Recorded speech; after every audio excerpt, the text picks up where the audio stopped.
नमस्कार दोस्तों, यदि डीजल हेक्टर गाड़ी आप लेने का प्लान बना रहे हैं तो हमारे पिछले 1 साल के जो एक्सपीरियंस है वो आपके साथ साझा करने की कोशिश करते हैं। सर्विस कॉस्ट के बारे में बताएंगे क्योंकि गाड़ी के भी सर्विस कराने के लिए मैं लेके जा रहा हूँ। 15,000 किलोमीटर ये गाड़ी चल चुकी है। साथ में इस वीडियो में सर्विस कॉस्ट से पहले मैं आपको इसके प्रोज और कॉन्स और बताऊँगा।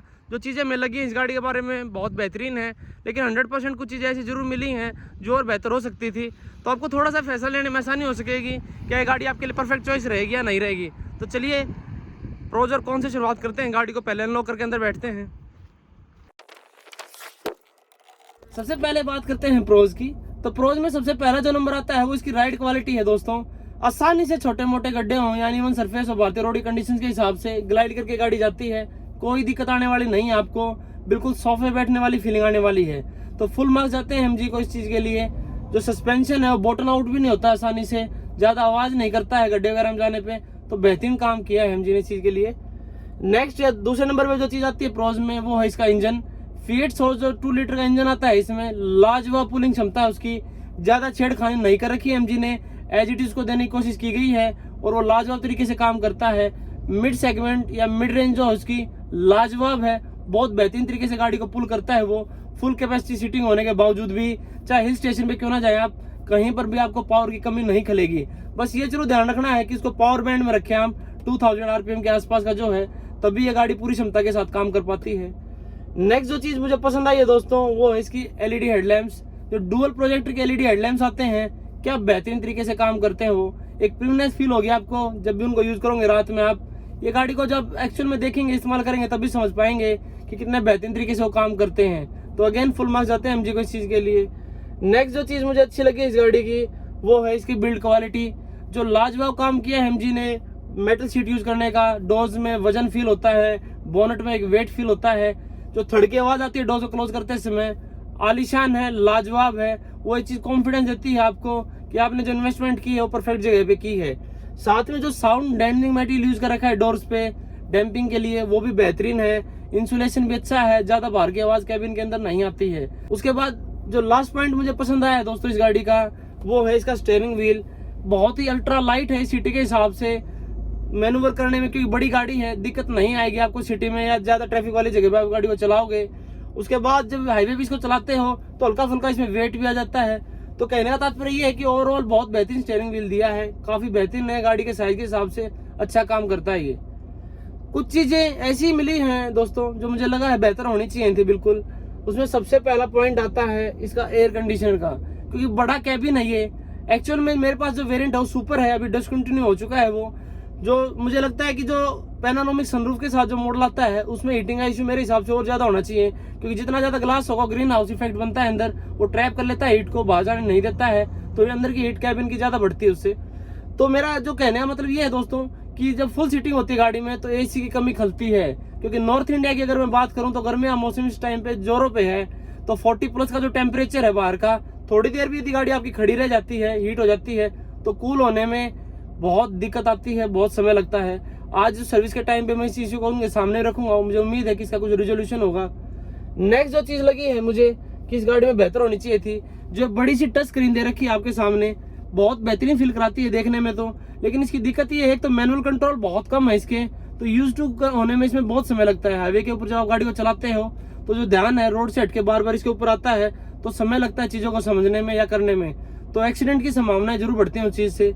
सेकंड ये है कि इसमें जो एसी के कंट्रोल दे रखे हैं वो थोड़े से गिम्बल टाइप कह सकते हैं आप, कि प्रॉपर तरीके से टेम्परेचर वगैरह शो नहीं होता है मिड वेरिएंट में। शायद टॉप वेरिएंट में चीजें दूर हो जाएंगी आपकी, लेकिन मिड वेरिएंट आपको लेते समय जो ऑटोमेटिक एसी है वो सिर्फ टॉप वेरिएंट में आता है, ध्यान रखना होगा आपको। तो बीच वाले मॉडल में दिक्कत है एक्चुअल में टेम्परेचर वगैरह सेट करने की, तो ये समस्या पैदा करती हैं चीजें। नेक्स्ट जो चीज है वो एर्गोनॉमिक से रिलेटेड है दोस्तों। एर्गोनॉमिक इशू क्या है कि जो आपके पावर विंडो कंट्रोल है ये बहुत आगे दे रखे हैं ड्राइवर साइड डोर पे, तो इसको यूज टू होने में समय जरूर लगता है। अब एक्सीडेंटली पीछे वाले जो ग्लास है उसको रोल डाउन करते हैं हर बार। 1 साल हो चुका है इस गाड़ी के साथ हमें, अब भी हमें दिक्कत कई बार आ जाती है। तो आप समझ सकते हैं कि कितना बड़ा एर्गोनॉमिक इशू है। एक थोड़ा बहुत स्पेस और बेहतर हो सकता था सेंटर कंसोल की अगर बात की जाए। नेक्स्ट जो मेजर चीज है जो मुझे लगी है बेहतर होनी चाहिए थी वो है आपका अंडर थाई स्पेस। आगे वाली सीटों पे तो फिर भी थोड़ा बहुत काम चल जाता है, पीछे वाली जो इतनी स्पेसियस है गाड़ी, इतना बड़ा कैबिन है इसका, तो अगर अंडर थाई स्पेस और बेहतर हो सकता तो सोने पे सुहागे वाली बात हो जाती दोस्तों। क्योंकि एक्चुअल में उसकी दिक्कत क्या है, जो सीट और फ्लोर के बीच का जो गैप है वो थोड़ा कम है। तो आप थोड़ा सा नीज को अप करके पोजीशन में बैठते हैं तो उससे अंडर थाई सपोर्ट आपको लैगिंग महसूस होता है। और लंबी दूरी आप जब ट्रिप पे जाते हैं वो चीजें सामने जरूर आपके सामने पेश होंगी कि अंडर थाई स्पेस थोड़ा सा बेहतर होना चाहिए था। एक एवरेज ऐसी चीज है वो आपके हाथ में होती है। यदि 80 से 90 की स्पीड पे आप इस गाड़ी को रेगुलर चलाएंगे तो बहुत बेहतरीन माइलेज देती है, लेकिन हल्का सा भी अगर हार्ड पुश करेंगे तो माइलेज ड्रास्टिकली नीचे आती है। तो इस बात का विशेष तौर पे ध्यान देना होगा, इस बात कि इसको within the speed limit ही चलाएं। एक छोटा सा पॉइंट और बता देता हूँ आपको बीच में वीडियो एंड करने से पहले, फिर बताऊंगा सर्विस कॉस्ट का क्या खर्चा रहा है। कि जो एडब्ल्यू यूज होता है इन गाड़ियों में, आपको निरंतर ध्यान रखना होगा कि एडब्ल्यू आपका कम ना हो जाए। एक नोटिफिकेशन आती है इंस्ट्रूमेंट क्लस्टर में, उसको ध्यान में रखना है कि वो अगर शो हो जाती है तो एडब्ल्यू कम हो गया, उसको दोबारा से रिफिल कराएं। ये हमें एक बार परेशानी आई थी कि जब हमने स्टार्टिंग में गाड़ी को परचेज किया था तो रास्ते में कहीं खत्म हो गया तो गाड़ी स्टार्ट नहीं होती आपकी।